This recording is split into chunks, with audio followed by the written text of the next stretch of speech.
cracking the CERN code. Is CERN really just a particle accelerator to find the smallest particle? Or is it actually a weapon? Why is the god of destruction dancing, doing the dance of destruction, Shiva, in front of the CERN property? It is a beautiful statue. I mean, if you look at the amount of time and effort and how meticulous it is, why did CERN pick that as the archetype? Seriously, if you read the Vedas, I've told people my thought on CERN for years is it's some type of weapon designed to create black holes or open up portals to different dimensions. And I know a lot of people also think that CERN could be used to open up portals to different dimensions, and there's people that think even beyond that, and I'm sure there's things that could be above and beyond that. I know someone personally that has made vacuum tubes that go inside of CERN for certain experiments that CERN does, like these enormous vacuum tubes. He has patents on certain vacuum tubes. Very nice man. He's in his 90s, and I have an interview with him that I might share again. I did it last year. Really nice guy. But back to the point here. One of the most powerful weapons in the Vedas, which are several thousand years old, it is called a Pashupatastra. Pashupatastra.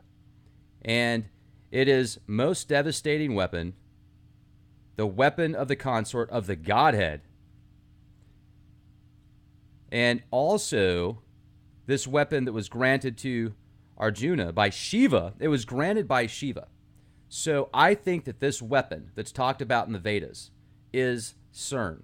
And the statue of Shiva in front of CERN represents this weapon.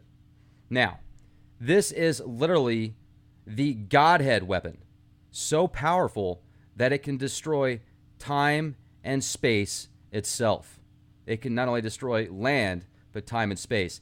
The Mahadeva literally means highest of all gods, and Mahakali means goddess who is beyond time. This weapon, granted to Arjuna by Shiva, is one of the most destructive and foreboding weapons. Now, it was first used by Lord Shiva for the destruction of Tripura. And also, let me show you an image here. So take a look at this. And that is an image of Shiva as it's loading. We'll go here as it's loading. So this is the statue in CERN headquarters. Looks like it's in the courtyard there. Statue of Shiva doing the dance of destruction. And that's because they're looking for the smallest particle, right? I mean, that's why. It's because that represents looking for a quirk or something smaller than a quirk so they can prove that there's building blocks of life. The destruction, the statue of the destruction of life is representing actually life itself. Yeah, that makes a lot of sense, sir, and I buy that. Timeshare. Here's the mass that it takes up. You can see, as I said at the beginning, multiple countries are involved here because you've got such an enormous amount of land space. And, of course, my internet's disconnected again as I'm doing this interview with you guys. Wonderful. Well, that's okay. I've already got some of these set up. So we're talking about CERN here, okay? And let me tell you why I think Iapetus could be a CERN-like Death Star, literally like the Death Star in Star Wars. See this ridge right here? Well, this ridge is 12 miles high and 12 miles wide, and it goes around the circumference of the planet, similar to what you were just looking at here, where you see the enormous amount of space that's needed to generate this amount of energy to create something to find the smallest particle, as they say. Now, I'm sure they're doing that too, and I'm sure there's many other applications, like tapping into different dimensions, maybe bringing things back, maybe some type of time travel technologies. I mean, they've even had people goof around during certain events at CERN with the Mandela effect. They had the Mandela cardboard cutout this guy was wearing in his lab with a bunch of books behind the desk. I mean, they do a lot of weird plays and stuff like that, I've noticed also.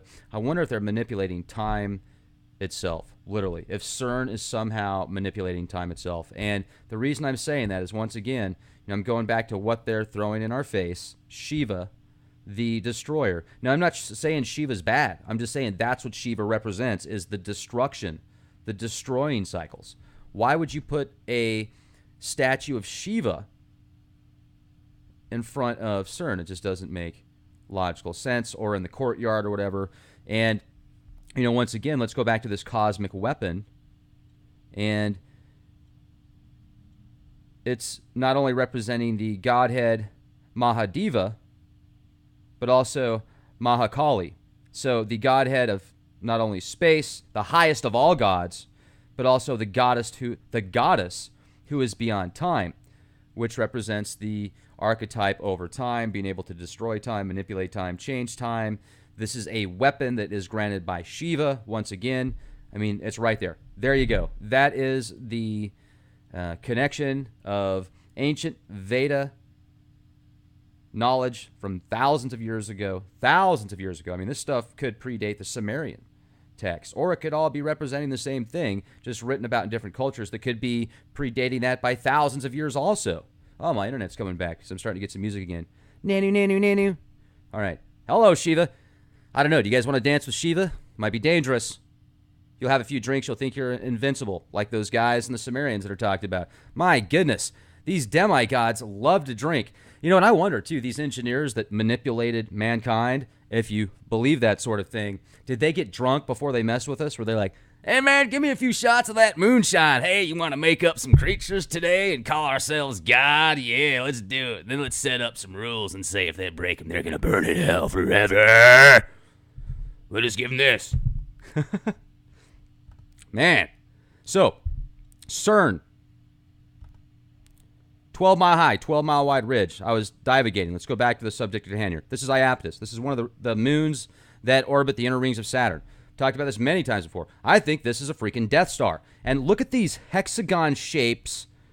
You think this was created by the electric universe theory? Now, Wal Thornhill is amazing. I think that guy is awesome. And I think that so much of what he says is spot on. I think he is right there on many things.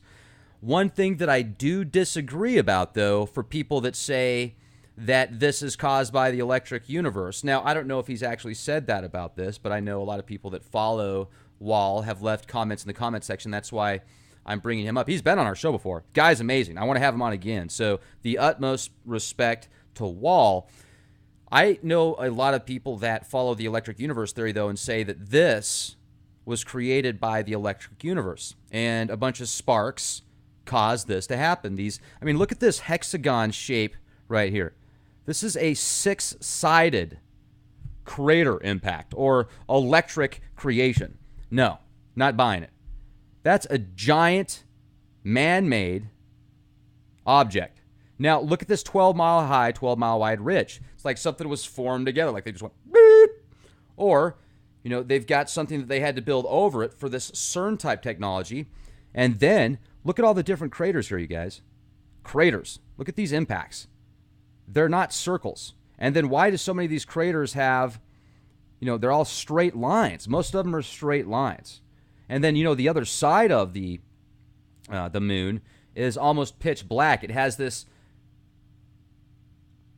almost carbon black that goes around the other half. So you've got white on one side, and then on the other side, it's almost impossible to see from a distance, like they put some type of cloaking, not necessarily cloaking, but makes it a lot more difficult to see via telescope.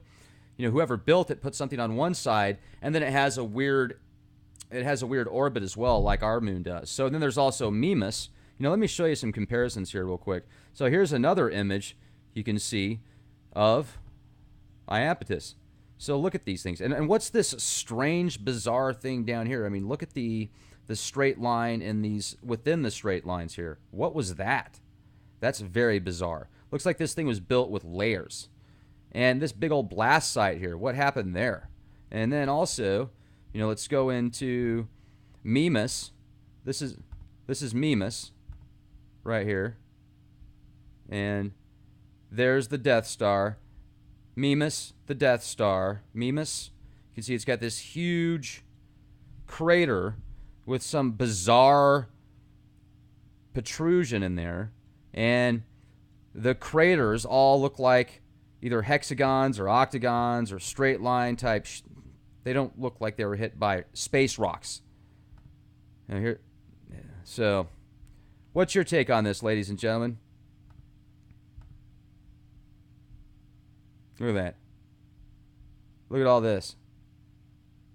And then it looks like they did something to where they blurred a bunch of it out. If you look at this, it looks like a lot of it was photoshopped, where they don't want us to see something. So there you have it. CERN, Shiva, and the weapon that can destroy time and space. The Pashupatastra. Ancient CERN. Question everything. Be the change you want to see. Make sure to become a premium member at leakproject.com. Thank you for your support. Cracking the CERN code. Is CERN really just a particle accelerator to find the smallest particle? Or is it actually a weapon? Why is the god of destruction that go inside of CERN for certain experiments that CERN does, like these enormous vacuum tubes? He has patents on certain vacuum tubes. Very nice man. He's in his 90s, and I have an interview with him that I'm time and effort and how meticulous it is. Why did CERN pick that as the archetype? Seriously, if you read the Vedas, I've told people my thought on CERN for years is it's some type of weapon designed to create destruction, dancing, doing the dance of destruction, Shiva, in front of the CERN property. It is a beautiful statue. I mean, if you look at the amount of black holes or open up portals to different dimensions. And I know a lot of people also think that CERN could be used to open up portals to different dimensions, and there's people that think even beyond that, and I'm sure there's things that could be above and beyond that. I know someone personally that has made vacuum tubes